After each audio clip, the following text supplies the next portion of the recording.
David had always been a man with big ambitions but little appreciation for the stability his wife, Margaret, brought to his life. Margaret had supported him through every hardship, sacrificing her own dreams to nurture their family and help him build his career. Together, they had 2 children, Liam and Emily, whose laughter filled their modest home with joy. However, as David's career soared, so did his restlessness. One fateful morning, David stepped into the elevator of his office building, rushing to a meeting. Just before the doors closed, Sophia, a strikingly beautiful woman with an air of charm, slipped inside. Midway through their descent, the elevator jolted to a halt, trapping them between floors. What began as awkward silence soon turned into an engaging conversation. Sophia, with her magnetic personality, skillfully steered the discussion toward David's life, subtly fishing for signs of dissatisfaction. Sophia pretended to be everything Margaret was not: adventurous,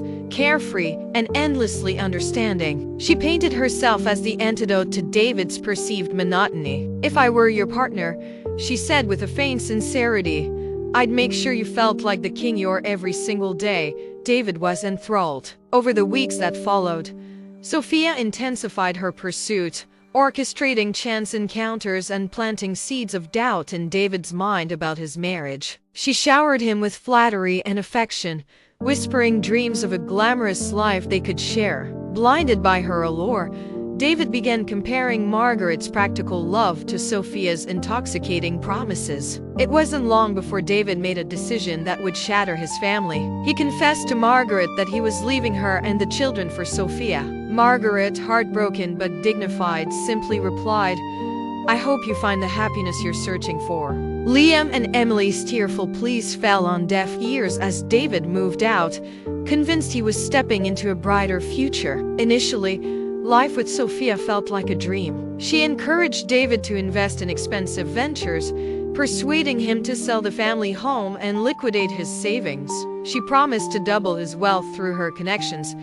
But as the months passed, cracks began to appear. Sophia's warmth cooled, replaced by a calculating distance. Once she had siphoned every last penny from David, she vanished without a trace, leaving him penniless and alone. David's descent into despair was swift. With no savings, no home, and no support system, he found himself staying in a dingy motel, eating cheap takeout and drowning in regret. Nights were the hardest, as memories of his family haunted him. He could still hear Emily's laughter and feel Liam's small hand gripping his own. The warmth of those moments now felt like a distant dream. Meanwhile, Margaret was navigating life as a single mother. The betrayal had hurt her deeply, but she refused to let it define her. With a resilience born of years of enduring hardships, she took up a job as a receptionist at a local clinic and enrolled in night classes to finish her degree. She wanted to show Liam and Emily that strength came from within and that they could rise above any adversity. The children, though young, felt the absence of their father keenly.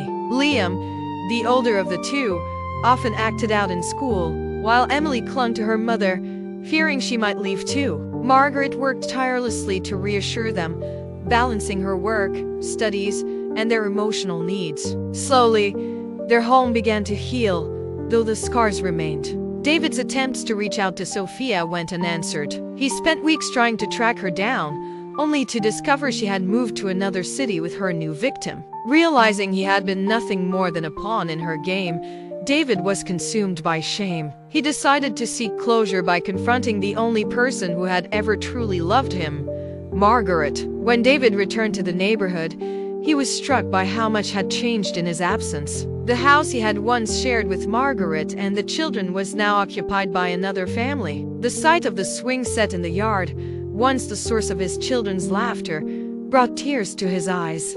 David eventually found Margaret at the park, watching Liam and Emily play. She looked different, stronger, more confident. There was a calmness in her demeanor that hadn't been there before. Summoning his courage, David approached her. "Margaret," he began, his voice trembling, "I've made a terrible mistake. I was blind to what I had until I lost it. Can you ever forgive me?" Margaret turned to face him, her expression a mixture of pity and resolve. "David," she said softly, "I forgave you a long time ago. not for your sake but for mine. Carrying resentment only hurts the one holding it. But forgiveness doesn't mean things can go back to how they were. The kids and I have built a life without you, and we're happy. Her words hit David like a punch to the gut. He glanced toward Liam and Emily, who were chasing each other around the playground. Their laughter, so pure and innocent, was a stark reminder of what he had given up. Please, he pleaded, let me be part of their lives again. I'll do whatever it takes.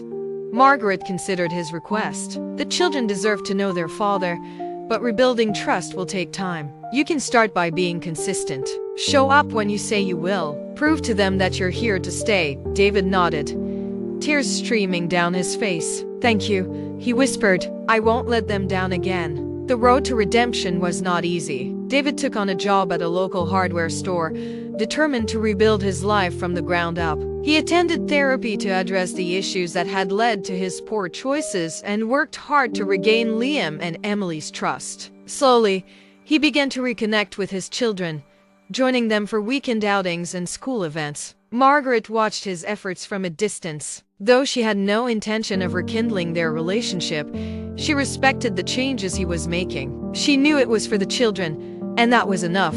Years later, as David sat in the audience at Liam's high school graduation, he couldn't help but feel a deep sense of gratitude. Though he would always carry the weight of his mistakes, he had found a way to be part of his children's lives again. And while Margaret had moved on, finding love with someone who appreciated her, she had never closed the door on David's role as a father. The lesson David learned was a painful one. True treasure lies not in fleeting excitement, but in the enduring bonds of love and loyalty. And though he could never undo the past, he had found a way to build a future rooted in gratitude and humility. Please like and subscribe to the channel for more heartfelt stories like this one.